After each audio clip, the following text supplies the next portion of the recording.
បងប្អូនថ្ងៃនេះរៀងប្លែកតិចមកចែករំលែកពី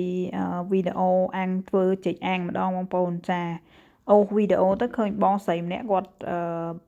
ធ្វើវីដេអូបង្រៀនអំពីការអាំងចេកដូចនៅស្រុកយើងណាហើយចឹងទៅក៏នឹកឃើញហេវចង់ហូបចេកអាំងដែរខានយូរចឹងទៅក៏គាត់ថាជំនួសដល់ចេកណាំវ៉ាស្រុកយើងនឹងអាចធ្វើចេកនេះបានដែរចឹងទៅក៏យកចេកនឹងយកមកធ្វើដែរបងប្អូនសាកល្បងចឹងណាចាតំណេនៅផ្ទះថ្ងៃអាទិត្យដល់ពេលអញ្ចឹងទៅមានអីខ្ញុំចិត្តវារៀងស្ដាងពេកបងប្អូនចាដល់ពេលយើងដោតជាមួយចកទៅវាពេលឆ្អិនទៅវាស្វិតនៅជាប់ចកហើយនឹងជាប់មួយអាស្លឹកដែលกระดาษដែលយើងនេះកระดาษដែលយើងដាក់អាំងនៅក្នុងចក្រានអូវិនណាបងប្អូនចាដល់ពេលអញ្ចឹងទៅវាអត់សូវមានសាច់ទេបងប្អូនបើសិនជាបងប្អូនចង់ធ្វើចេកអាំងដូចខ្ញុំអញ្ចឹងដែរជាដំបូន្មានឬការចែករំលែកបទពិសោធន៍បងប្អូនចិត្តឲ្យក្រាស់តិចទៅចា